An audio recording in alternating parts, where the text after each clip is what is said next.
Que tu sois animiste ou païen, soyons unis dans nos différences et bannissons tous les préjugés.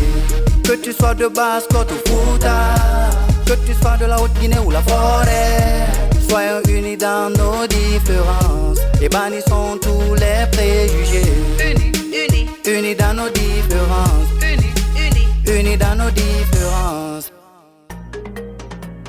Salut amis jeunes, je suis très heureuse de vous retrouver au compte du magazine Unis dans nos différences. Dans la société mandingue, plus précisément à Kankan, les contes résistent au temps. Ils sont utilisés par les sages pour attirer l'attention des jeunes sur les valeurs qui fondent la société et les relations humaines. Restez branchés, on se reprend juste après quelques secondes.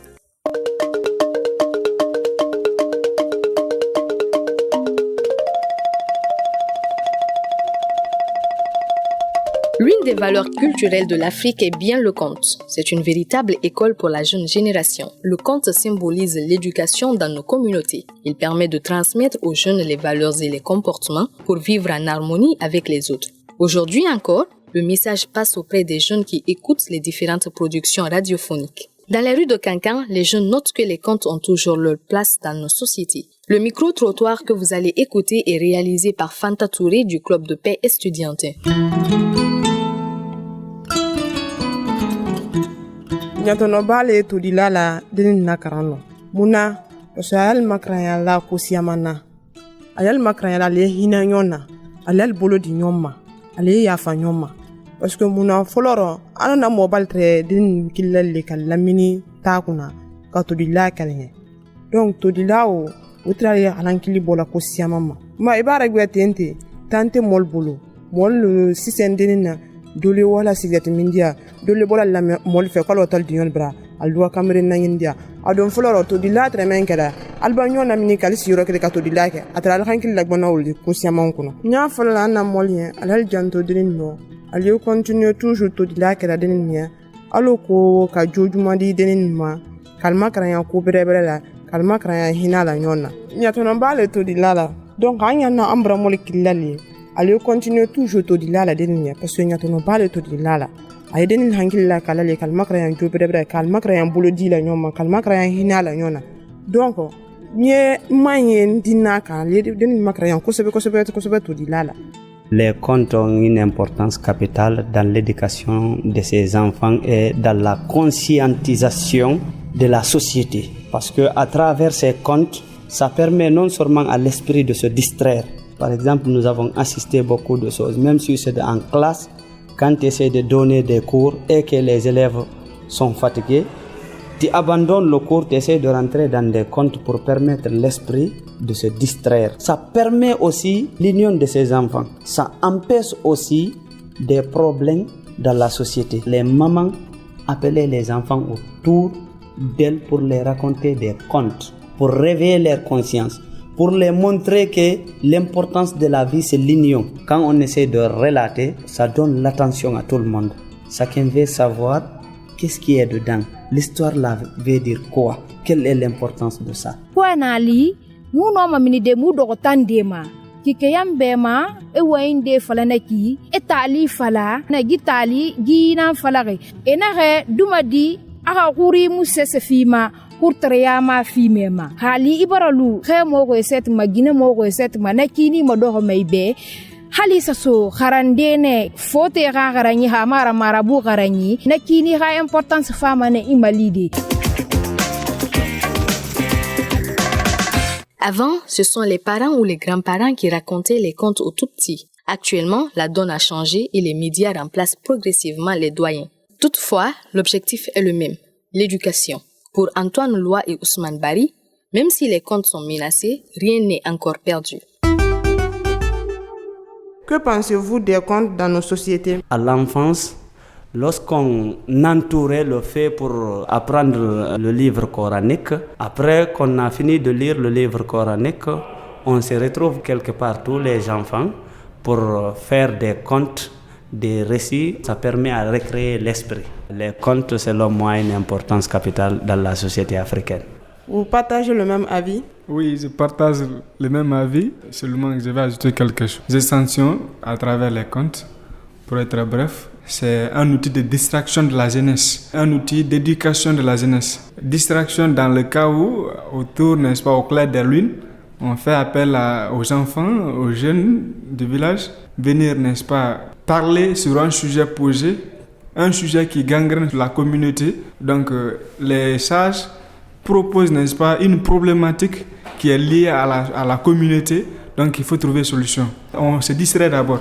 En deuxième lieu, ça inclut, n'est-ce pas, l'éducation traditionnelle africaine pour les faire comprendre, les montrer les savoir-faire et les savoir-être. En tant que jeune, comment est-ce que les contes renforcent votre éducation, M. Bari? Non seulement ça permet à donner des leçons aux enfants.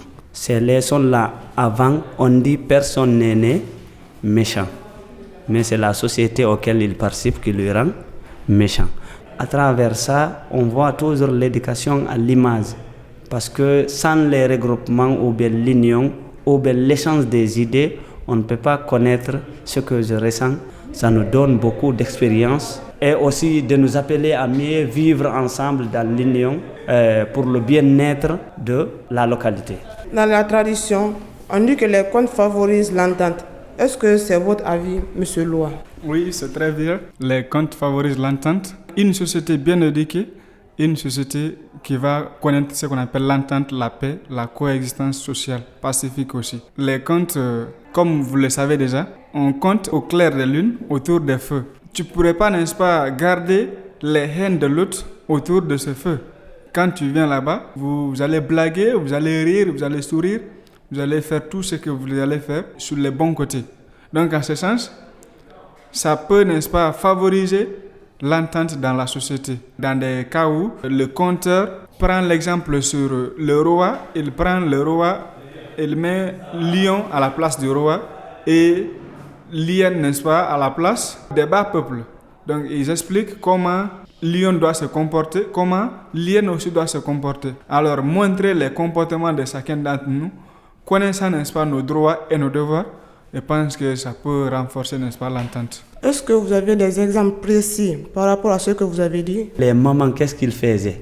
C'est d'appeler les enfants pour les raconter des histoires. Ces histoires-là les permettent de calmer les esprits, les ardeurs. Comment faire pour que les jeunes s'intéressent de plus aux contes, M. Loa? Je demanderai d'abord au gouvernement, au système éducatif, d'instaurer ce qu'on appelle les études de nos coutumes, de nos traditions dans les programmes d'enseignement. Nous n'avons plus des écoles traditionnelles à la maison, plutôt les écoles modernes. Donc, ce sont à travers ces écoles-là, tout le monde est orienté vers ces écoles-là. Si on insère, n'est-ce pas, ces programmes, donc je pense que les enfants, les jeunes s'intéresseront mieux aux contes. Et aussi, les enseigner ce qu'on appelle la bonne utilisation de la nouvelle technologie, en ne pas aussi se déraciner. Parce que les contes, c'est l'un des éléments des cultures africaines. Donc, minimiser les contes, c'est une manière aussi de s'acculturer. C'est que si on ne connaît plus les contes, on laisse les contes au détriment des autres éléments culturels. Ça va nous amener à ce qu'on appelle le déracinement.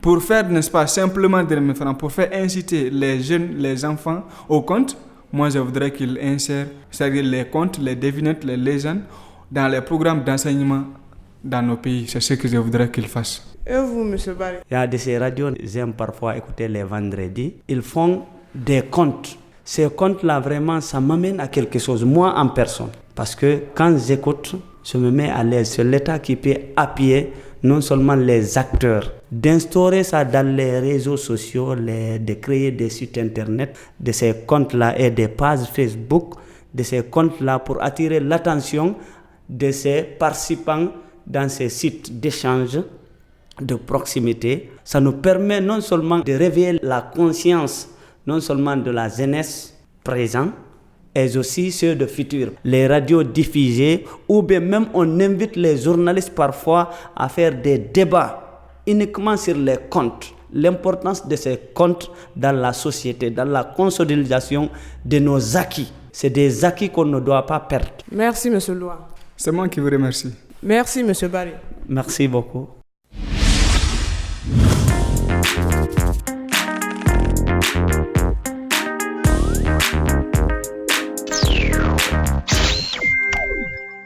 Les jeunes, surtout ceux de Kankan, ont beaucoup à gagner en considérant les contes. De l'avis d'Ibrahim Adrien Milimono, cadre à la direction préfectorale de l'éducation de Kankan, il y a lieu de revoir les programmes scolaires pour enseigner les contes et légendes.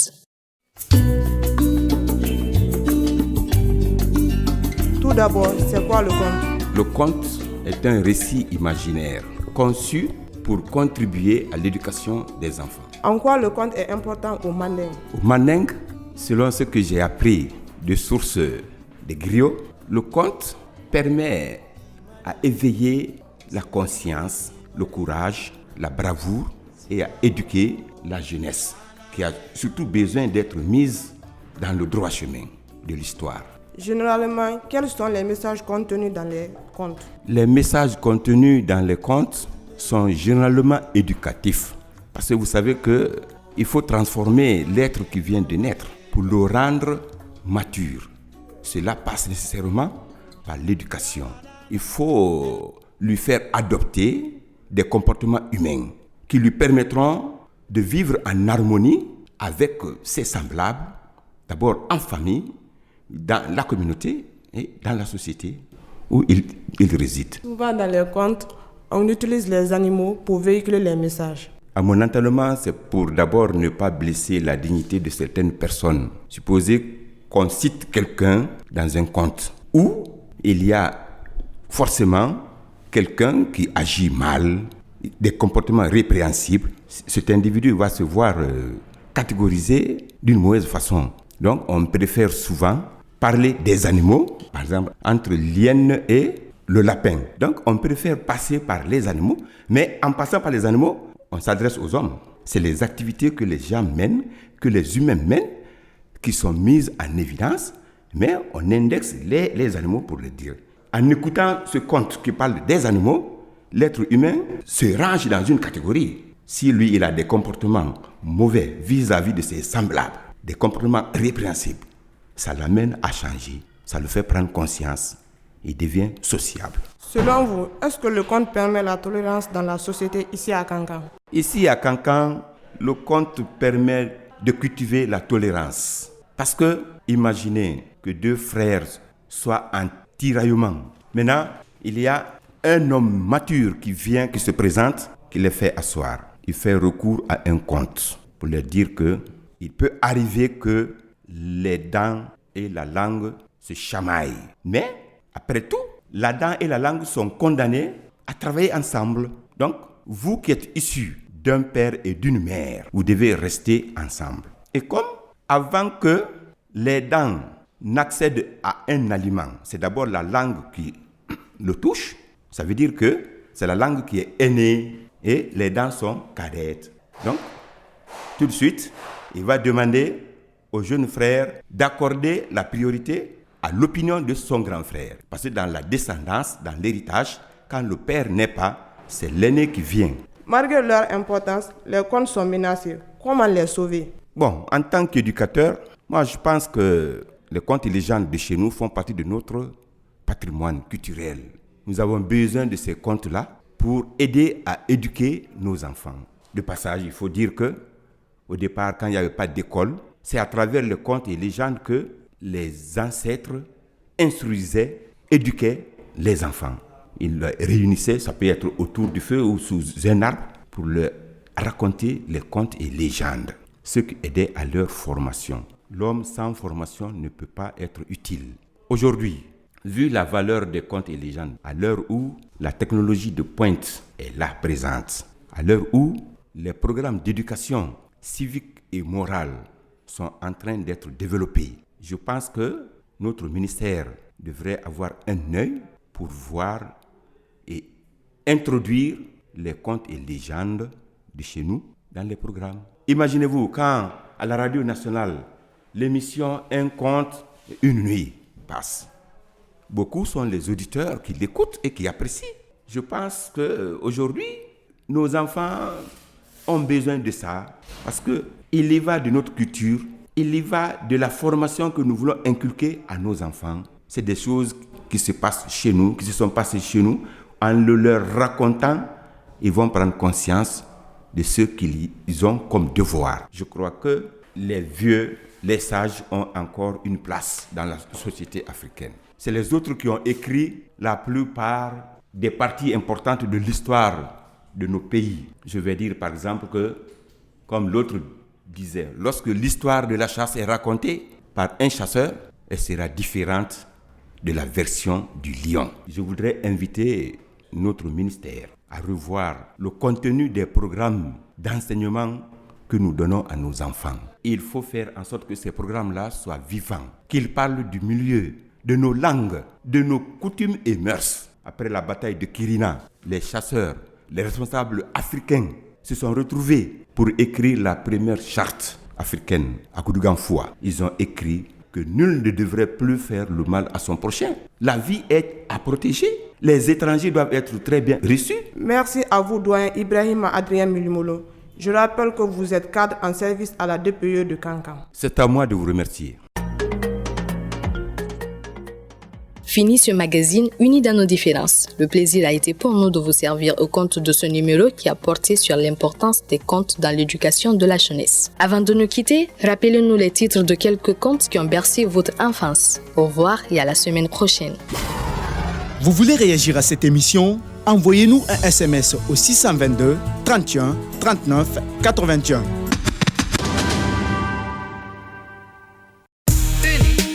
Unis dans nos différences. Unis dans nos différences. Que tu sois musulman ou chrétien, que tu sois animiste ou païen, soyons unis dans nos différences et bannissons tous les préjugés. Que tu sois de Basse-Côte ou Fouta, que tu sois de la Haute-Guinée ou la forêt, soyons unis dans nos différences et bannissons tous les préjugés. Unis dans nos différences. Unis dans nos différences. Cette émission a été produite par Search for Common Ground avec un soutien financier de l'Union européenne. Son contenu relève de la seule responsabilité de SFCG et ne reflète nécessairement pas les opinions de l'Union européenne.